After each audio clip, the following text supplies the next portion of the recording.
కష్టపడి సాధించుకున్నోడు వృధా చేయలేడు. ఒకవేళ వృధా చేసినా తిరిగి సంపాదించుకోగలడు. అది స్నేహమైన, డబ్బైనా, ప్రేమైనా. హద్దుల్ని పెట్టుకొని మనల్ని నియంత్రించుకునేది మనమే. ఆ హద్దులను చెరిపేసి చరిత్రను రాయగలిగేది మనమే. సువాసనలు వెదజల్లే పువ్వు తోటకు ఎంత అందమో, మంచి సలహాలు ఇచ్చే మిత్రుడు ఉండడం మన జీవితానికి అంతే అందం. మన మంచితనాన్ని ఎదుటి వ్యక్తి చులకనగా చూస్తే వారికి సమాధానం వారి శైలిలోనే చెప్పాలి.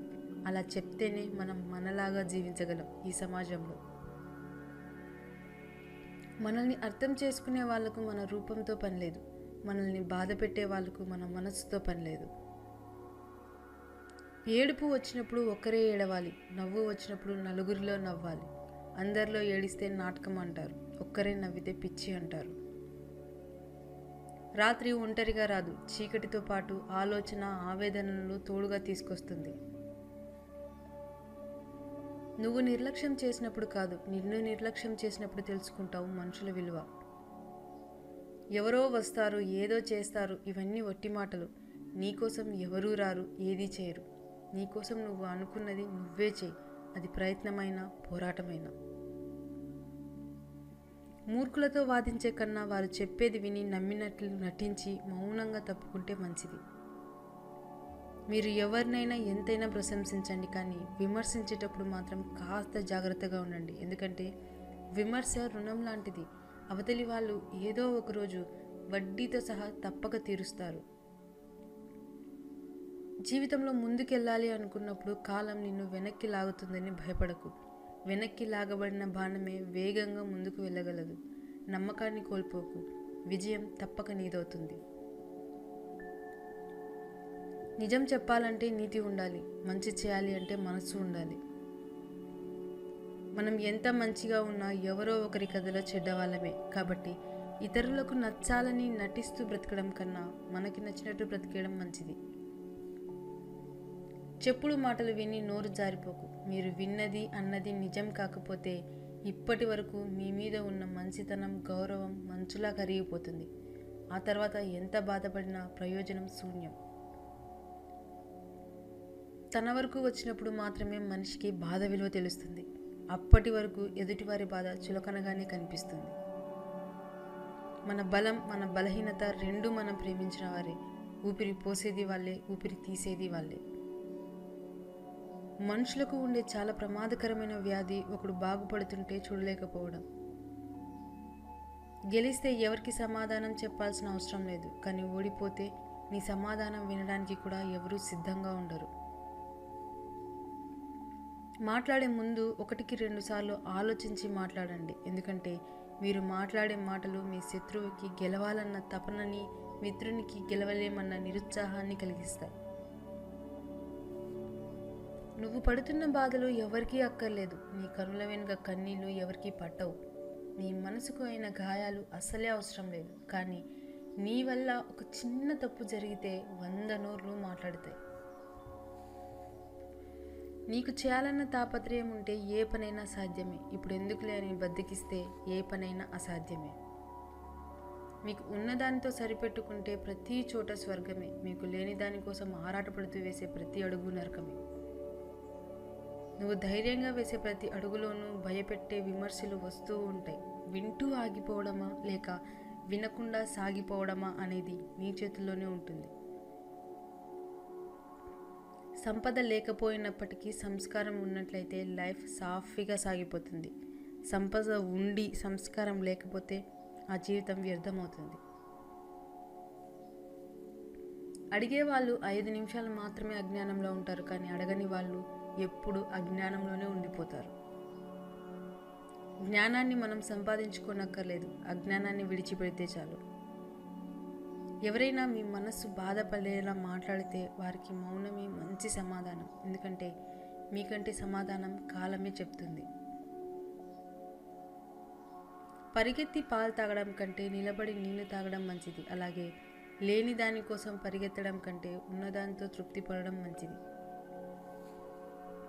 మీతో ఏ బంధం లేని వారి దగ్గర మీ రహస్యాలు చెప్పకండి.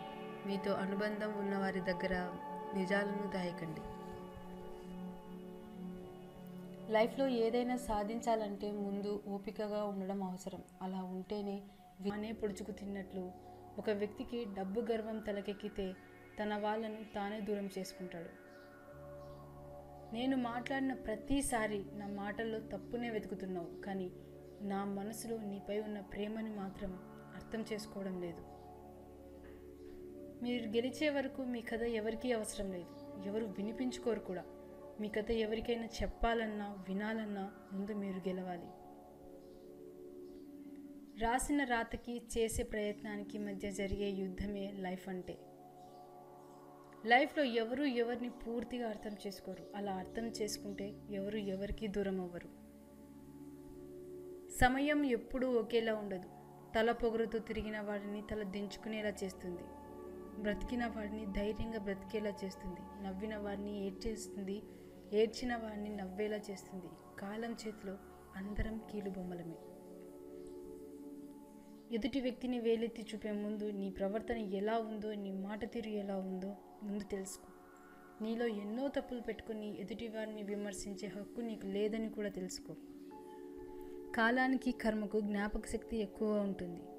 ఎందుకంటే ఎంతకాలం తర్వాత అయినా ఒక వ్యక్తి చేసిన మంచి చెడులు అవి ఫలితం ఇవ్వకుండా వదిలిపెట్టవు. మనం కావాలన్నా తిరిగి రానిది గతం. మనం వద్దనుకున్నా వచ్చేది మరణం. మనకు ఎంత ఉన్నా చాలనిది ధనం. మనం ఖర్చు పెట్టినా కొనలేనిది స్నేహం. ఎవరి గురించి ఎక్కువగా ఆలోచించకండి, అది మనశ్శాంతిని దూరం చేస్తుంది. ఏం జరిగినా దైవ నిర్ణయం అని భావించండి, మనసు ప్రశాంతంగా ఉంటుంది. మనసు లేని మనుషులు మన చుట్టూ ఉన్నంత వరకు మనసున్న మనుషులకు మానసిక బాధ తప్పదు. ధీరుడు ఎప్పుడూ తనకు కావలసినది స్వయంగా సాధించుకుంటాడు, ఒకరి నుంచి తీసుకోవాలనుకోడు. ఎక్కువగా పట్టించుకుంటే ప్రతి ఒక్కటి బాధిస్తుంది. కొన్నింటినైనా వదిలేస్తే ఉన్న ప్రశాంతత అయినా మిగులుతుంది. ఆనందంగా ఉండేవారు తమ దగ్గర ఉన్న వాటి గురించి మాత్రమే ఆలోచిస్తారు. ఆనందంగా ఉండలేని వారు తమ దగ్గర లేని వాటి గురించి మాత్రమే ఆలోచిస్తారు. ఒక వృత్తిలో ఉన్నత స్థానానికి చేరుకోవాలంటే ముందుగా ఆ పని మీద మనకు ఇష్టం ఉండాలి. వ్యక్తిత్వం అనేది వెలుగుతున్న దీపంలో ఉండాలి. దీపం పూరి గుడిసెలో అయినా ఇంద్రభవనంలో అయినా ఒకేలా వెలుగునిస్తుంది. గుర్తుపెట్టుకో, అసూయతో బ్రతికే వారికి సరైన నిద్ర ఉండదు. అహంకారంతో బ్రతికే వారికి సరైన మిత్రులు ఉండరు. అనుమానంతో బ్రతికే వారికి సరైన జీవితమే ఉండదు. మనది కానిది అంగుళం అవతల ఉన్నా తీసుకోకూడదు. మనదైనది సప్త సముద్రాల అవతల ఉన్నా వదలకూడదు. నరం లేని నాలుకను, అమితమైన కోపాన్ని, ఉప్పొంగే ప్రేమను అదుపులో పెట్టేవాళ్ళు గొప్పవాళ్ళు. మీకు అవసరం అవకాశం లేనప్పుడు ఎలా ఉన్నారో అవసరం అవకాశం వచ్చినప్పుడు కూడా అలాగే ఉండడమే నిజమైన వ్యక్తిత్వం. మీరు భయాన్ని జయించాలి అంటే కూర్చొని ఆలోచిస్తే గెలవలేరు. బయటకు వెళ్ళి పోరాడండి, తప్పకుండా గెలుస్తారు. జీవితంలో మీ కళ్ళు చూసిన నిజాల కంటే మీ చెవులు విన్న అబద్ధాలే ఎక్కువగా ఉంటాయి. డబ్బు ఉంటే ధనవంతుడు అంటాడు, అదే దానం చేస్తే భగవంతుడు అంటారు. ఇది తెలియక చాలామంది ధనవంతులుగానే మిగిలిపోతున్నారు. బానిసత్వానికి అలవాటు పడ్డవాడు తన బలాన్ని ఎప్పుడూ గుర్తించలేడు. గొడవ జరిగే అవకాశం ఉంటే మౌనంగా ఉండు. గొడవ తప్పదు అనుకుంటే బయటకు వెళ్ళు, అంతేకాని బంధాన్ని వదులుకోకు. దేవుడు ఈ ప్రపంచాన్ని చాలా అద్భుతంగా సృష్టించాడు. 100 కేజీ ధాన్యం బస్తాను మోయగలిగే వ్యక్తి దాన్ని కొనలేడు. అలాగే దాన్ని కొనగలిగే వ్యక్తి దాన్ని మోయలేడు. ఇతరులను బాధ పెట్టడం నీటిలో రాయి వేసినంత సులువు. వారిని తిరిగి మామూలు స్థితికి తేవడం ఆ రాయిని వెతికి తీసుకొచ్చేంత కష్టం. అందుకే ఎవరిని బాధ పెట్టకుండా ఉండాలి. ఎవరి మనసు మంచిగా ఉంటుందో వారి తలరాత అంత చెడుగా ఉంటుంది. గెలుస్తా అనే నమ్మకాన్ని మోసుకుంటూ వెళ్ళేవాడికి దూరం ఎంతైనా కానీ పెద్ద భారం అనిపించదు. తప్పు చేయని మనిషి లోకంలో ఉండడు. తన తప్పును సమర్థించుకునేవాడు మూర్ఖుడు. ఇతరుల తప్పును వేలెత్తి చూపేవాడు అత్యంత మూర్ఖుడు. చేసిన తప్పును సరిదిద్దుకున్నవాడు ఉత్తముడు. నిజాయితీపరుడు ఎప్పుడూ చిన్నపిల్లవాడితో సమానం. నువ్వు మౌనంగా పని చేసుకుంటూ వెళ్ళు, విజయం నిన్ను గురించి గర్జించి చెప్తుంది. ఈ ప్రపంచంలో ఏది పగిలినా అది శబ్దం చేస్తుంది, కానీ ఒక మనసు పగిలినప్పుడే మౌనంగా మిగిలిపోతుంది.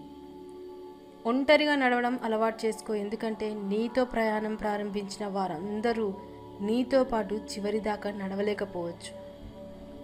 గతం గురించి ఆలోచించి భవిష్యత్తును పాడు చేసుకోవడం మూర్ఖుల లక్షణం. అంటించే శక్తి అగ్గిపుల్లకు ఉన్నా వెలిగించేందుకు ఒక చేయి కావాలి. ప్రతి రాయిలో కూడా దేవుడు ఉంటాడు, కానీ దానికి రూపం ఇవ్వడానికి ఒక శిల్పి కావాలి.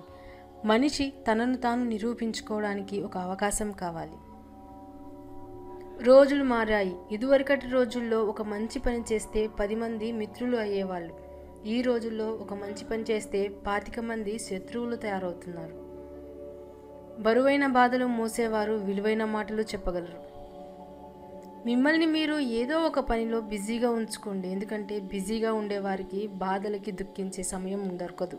అబద్ధం చెప్పిన వాడినైనా క్షమించవచ్చు, కానీ అబద్ధం చెప్పి ఇదే నిజమని నమ్మించేవాడిని జీవితంలో క్షమించకూడదు. ఎప్పుడు అబద్ధాలే చెప్పేవాడికి దేవుడు వేసే అతి పెద్ద శిక్ష వాడు నిజం చెప్పినా ఎవరూ నమ్మకపోవడం. పడిపోతే పైకి లేపేందుకు ఎవరూ లేరని గ్రహించిన వాడు వేసే ప్రతి అడుగు ఆలోచించే వేస్తాడు. నీ కోరికలు తీర్చేవాళ్ళు కాదు, నీ కోపాన్ని భరించే వాళ్ళే నిజంగా నిన్ను ప్రేమించేవాళ్ళు. మనం తప్పు చేసినప్పుడు సరిదిద్దాల్సిన అవసరం ఉండి కూడా మనల్ని ప్రశ్నించడం లేదంటే మనపై గాఢమైన ప్రేమైనా ఉండి ఉండాలి, లేదా మనం పతనం అవ్వడం వారి ఆలోచన అయి ఉండాలి. మన జననం ఓ సాధారణమైనదే కావచ్చు, కానీ మన మరణం మాత్రం ఓ చరిత్రను సృష్టించేదిగా ఉండాలి. మన మనస్సు సరిగ్గా లేనప్పుడు మాటలు జారకూడదు, ఎందుకంటే మనస్సు మార్చుకునేందుకు మార్గాలు ఉన్నాయి, కానీ మాటల్ని వెనక్కి తీసుకునేందుకు ఒక్క మార్గం కూడా లేదు.